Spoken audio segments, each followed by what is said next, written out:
네, 저는 남양주에 사는 30살 이준석 대선 후보 지지자입니다. 하시는 일이 어떤? 전 인권운동가입니다만, 저는 2023년부터 이준석 후보를 지지를 했는데요. 당대표 되시던 시절, 국민의힘 당대표 되시던 시절 영상을 찾아보다가 정말 정치 활동을 열심히 하시는구나. 여러 지역 돌아다니면서 그리고 그 전에 당대표 되기 전에 선거에서도 떨어지셨는데 그때 여론조사나 그런 것들에 뭔가 문제의식을 많이 느끼고 또 젊은 사람이 정치를 하기 위해 어떻게 정치가 개혁이 되어야 하는가에 대해서도 이런 것과 관련해서 많이 언급을 하는 거 보고 지지하게 되었습니다. 제가 원래도 또 진보 쪽에서 실제로 운동을 많이 했었는데 별로 운동력이 떨어진다 해야 되나? 정치력이 떨어지고 제가 볼 때는 민주당에서 오히려 더 갈라치기를 정치적으로 활용하고 있다고 생각이 들어요. 여성 정책을 일부러 만든다든가 좀 이런 식으로. 반면에 이준석 후보는 여러 인권과 관련된 주제에 대해서 논의할 수 있는 장을 열겠다는 의지가 확고하고 또 실제로도 여태까지 그래왔고 또 앞으로도 비록 여성가족부 폐지에 많은 여성분들이 동의하지 않을 수도 있겠지만 인권 관련된 부서로 이렇게 바꾸는 것도 저 입장에서는 한국의 여러 소수자들의 목소리가 정부 부처에서 이렇게 관리가 되는 좋은 기회일 것 같아가지고 저는 그래서 오히려 이준석 후보를 지지를 합니다. 진보야. 계속 민주당 한 번도 국민의힘을 지지해본 적이 없는 사람이. 이제 그 영상을 보시고 이제 마음을 바꾸셨. 네, 근데 영상을 되게 여러 개를 봤었어. 맞아.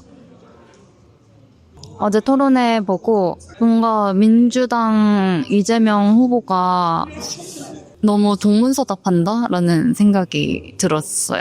그러니까 이준석 후보가 문제를 지적을 하면은 그걸 어느 정도 수용을 하고 반박을 해야 되는데 그냥 이재명 후보 그 캠프에서 준비해온 것만 좀 읽는 게 아닌가 그런 생각이 들었습니다. 대사 한마디도 거의 SNL에 나올 것 같은데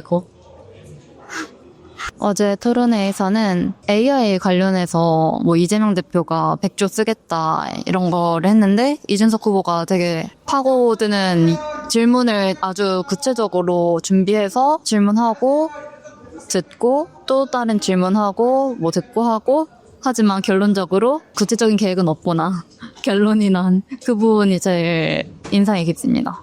김문수 후보님은 어쩌다가 그 의리, 박근혜 대통령이나 윤석열 대통령에 대한 의리로 지금 이 시점까지 오셨다고 생각이 들어요. 그리고 정말 뭔가 정치 저관여층 입장에서는 거의 잘 모를 것 같은 후보라고 생각이 들고. 근데 저도 정치 저관여층이었다가 어쩌다가 2023년부터 고관여층급으로 된 것 같은데 그래서 거의 잘 모를 것 같고. 근데 이재명 후보 같은 경우는 정말 많은 사람들이 다 아는, 전 국민이 아는 스타이지만 동시에 그분의 허물도 정말 많이 알려진 그런 정치 스타일이기 때문에 두 분 다 리스크가 조금 있는 것 같습니다.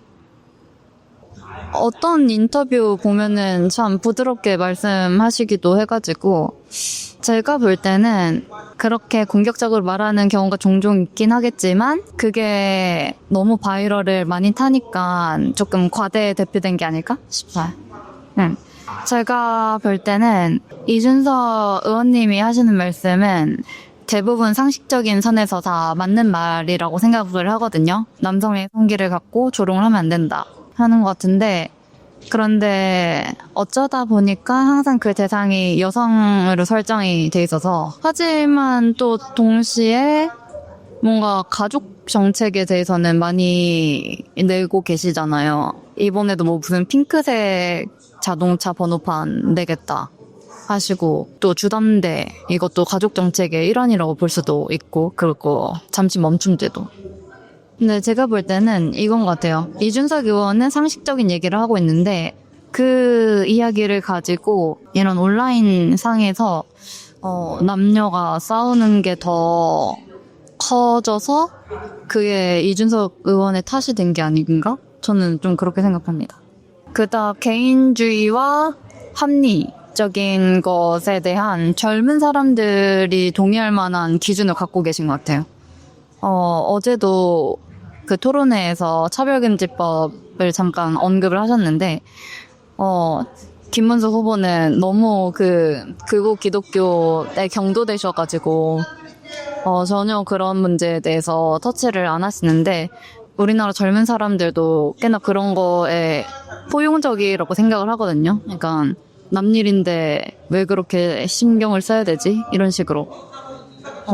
그러니까 이런 면에서 젊은 보수라는 게 단순히 경제나 안보를 중시하는 그런 한국의 전통적인 보수 담론이 아니라 이렇게 개인주의, 합리주의를 사회 전반에 퍼지게 하는 그런 유능한 후보라고 생각을 저는 연금개혁이라고 생각을 하는데요. 다른 국민의힘이나 민주당에서는 졸속 합의를 통해서 연금개혁을 통과시켰지만 그 이후로도 그 각 당에서 젊은 의원들이 기자회견도 하고 했잖아요. 항의의 표현으로. 하지만 대선이 시작된 이후부터 그런 논의가 다 사라졌는데 개혁신당에서만 그 주제를 조금 더 띄우려고 또 특히 이준석 후보가 여기저기 나가서 언급을 하는 것 같아서 이번 21대 대선에서 연금개혁 공약이 제일 마음에 듭니다.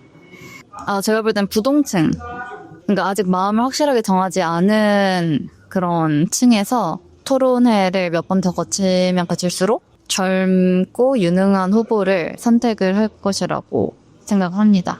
보수 측에서는 탄핵에 반대하시는 분들 중에 이재명은 절대 안 되는 분들이 이준석 후보에게 그나마 관심을 가지실 거고 또 그리고 민주당에서는 젊은 부부들이 이렇게 젊은 층을 공략한 그런 정책들을 보고 조금이라도 마음을 열 수 있지 않을까 생각이 듭니다. 사법 리스크 없이 대놓고 나쁜 사람 이렇게 판단되지 않은 이준석 후보에게 관심을 가져주셨으면 좋겠습니다.